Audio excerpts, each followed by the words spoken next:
안녕. 밤에 듣는 책수다. 독후밤에 온 걸 환영해. 나는 삼붕이야. 최근에 댓글을 읽었어. 하나. 내 목소리에 대한 그 피드백이었는데 너무 느려서 지루하고 잠이 온다라는 의견이었어. 이거 반쯤은 성공한 거야. 내 의도랑. 솔직히 내가 하는 이 말들이 재미있다고는 생각하지 않거든. 반쯤은 누가 이런 말을 듣겠어 라는 생각으로 듣는 사람들에게 잠이나 자라 그런 마인드로 녹음을 하는데 그래서 반쯤 성공한 거지. 그래도 힘들게 듣기를 원하는 건 아니야. 그래서 앞으로 톤이라든지 그 텐션을 조절을 해야 되겠구나라는 생각을 하게 됐어. 본론으로 들어와서 이번에 준비한 내용은 문학 분석은 아니고 그냥 에세이, 그 책에 대한 나의 생각이야. 나는 숨어서 책을 읽어. 나도 알아. 아무도 나한테 관심이 없다는 거.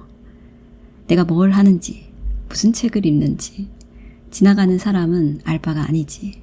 나도 그래. 내가 싫어하는 상태는 나를 어중간하게 아는 사람에게 착각하게 만들기 싫어서야.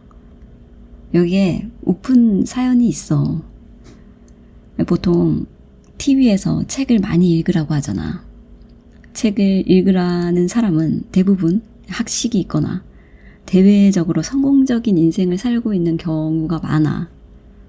그래서 책을 읽는 행동이 똑똑해지고 싶은 모습 같기도 하고 똑똑해진 모습 같기도 하고 그런 이미지가 나를 더 씌우는 게 좀 싫어. 명백하게 난 뭘 잘 알지도 못하고 그렇게 똑똑하지도 않으니까. 예전에 내가 기숙사 생활을 할 때 할 일이라고 할 게 별로 없어서 침대에서 뒹굴거리면서 책을 읽곤 했는데 그 모습을 어떤 사람은 눈여겨봤던 거야.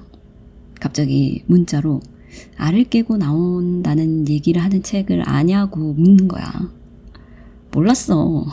그게 데미안의 이야기인지 그 책을 읽지도 않았고 다만 그 알을 깨고 나온다는 그 말이 언뜻 쉬운 비유 같아서 잘 모르겠는데 그런 말을 하는 책은 제법 있을 것 같은데 라고 했어. 1, 2년이 지나고 친한 친구랑 같이 하이킥을 본 거야. 거침없이 하이킥에서 공부를 잘 못하는데 얼굴이 좀 생겨서 인기가 많은 아들 주인공이 있었어. 이윤호라고. 그 친구가 얼굴도 예쁘고 공부도 잘하는 여학생하고 사귀게 된 거야. 그 여학생이 어려운 문장을 인용하면서 본의 아니게 이 주인공 이윤호를 농락하는 거야.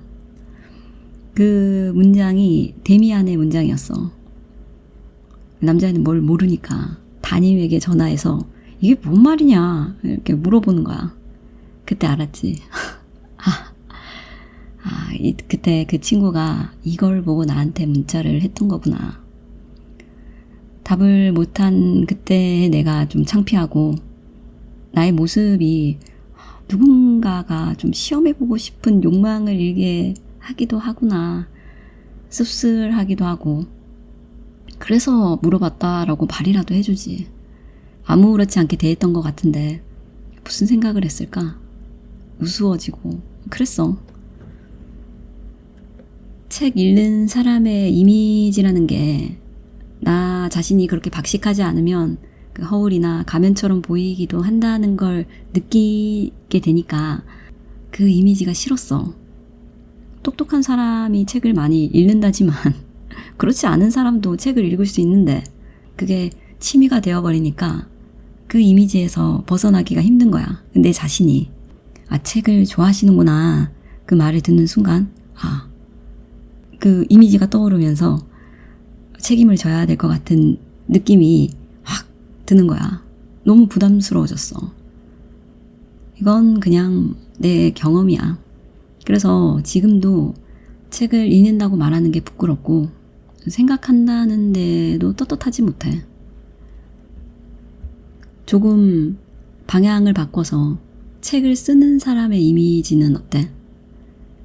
글을 쓰는 사람이라고도 얘기할 수 있어. 작가는 똑똑해야 할 것 같지 않아?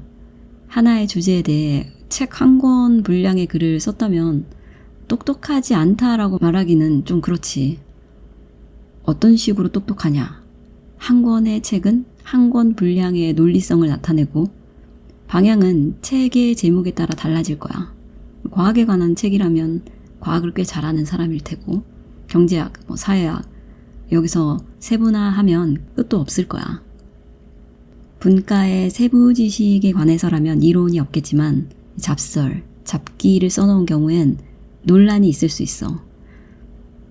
첫 번째는 생각 자체가 논란을 만드는 경우가 있고 두 번째는 생각과 행동이 일치되지 않아서 논란을 만드는 경우. 우리는 대개가 글이 좋으면 그래서 말하는 생각이나 그래서 드러나는 태도를 글쓴이와 일치한다고 착각을 해. 내가 기억하는 가장 최근의 논란은 혜민 스님의 사유재산이 있었고 이미 트렌드가 되어버린 것 같은 사회 문제는 자기 개발을 주장하는 작가들의 기만적인 행태를 꼽을 수 있을 것 같아. 글이 내가 접할 수 있는 상대의 전부라고 생각하면 글이 쉽게 인격이라고 생각해 버릴 수 있을 것 같아. 그런 의미에서 난 글을 좀 어렵게 쓰는 사람을 좋아하긴 해. 어려운 글이 아니고 한 문장 한 문장을 쉽게 쓰지 않는 사람 말이야. 그럼에도 항상 그래서 글쓴이를 구분해내는 건 중요하다고 생각해. 그러면 돌아가서 생각 자체가 논란인 경우에 대해서도 생각해 볼 수 있어. 최근에는 그 논쟁적인 비평, 평론을 하지 않으려는 현상이 뚜렷해진다고 느껴. 댓글 문화가 발달하면서 의견을 개진하는 게 쉬워졌으면서 의견을 개진하는 게 이퀄 편가르기로 변질돼 버렸거든. 말꼬리 잡기 같은 부차적이거나 쉽게 논쟁이 될 것 같은 논의 사항을 끌어와서 논점을 막 흐리는 거야. 이 가운데 여전히 빛이 나는 사람 중 하나가 김갑수 평론가라고 생각해. 간간히 인터넷 뉴스에 얼굴을 비추는데 대중이 볼 땐 용서할 수 없는 말을 가끔 해서 논란이 되거든. 여러 케이스가 있겠지만 그 속에서 분명한 건 그 사람이 악인은 아니라는 거야. 악인이 되려고 하는 것도 아니고 불편하지만 보고 싶지 않지만 명쾌하게 이분법으로 나누고 싶지만 생각해봐야 할 지점에 대해 얘기를 한다고 나는 느끼거든. 이의제기, 발언을 생각을 그 사람이라고 여기면 안 돼. 그런 태도가 사실 그 폐부를 찌르는 날카로운 비평을 가능하게 하는 전제 조건이라고 생각해. 날카롭게 하는 건 누군가를 상처 주기 위해서가 아니야. 생각을 벼리기 위해서야. 미안해. 논란이 되는 한 문장을 얘기해 볼게. 범죄를 저지른 사람의 삶은 회생 불가능한가? 라는 물음은 어때? 이 물음은 누군가에게 마치 범죄를 옹호하는 것처럼 들려. 범죄를 저지르는 것이 맞다고 하는 게 아니야. 희생자, 피해자의 고통을 외면하자고 얘기하는 것도 아니야. 나는 범죄를 일으킨 사람의 삶에 대해서 얘기를 해서는 안 되는 것보다 얘기를 해볼 수 있는 것이 더 윤리적이라고 생각하는 거야. 오늘은 여기까지 할게. 잘 자.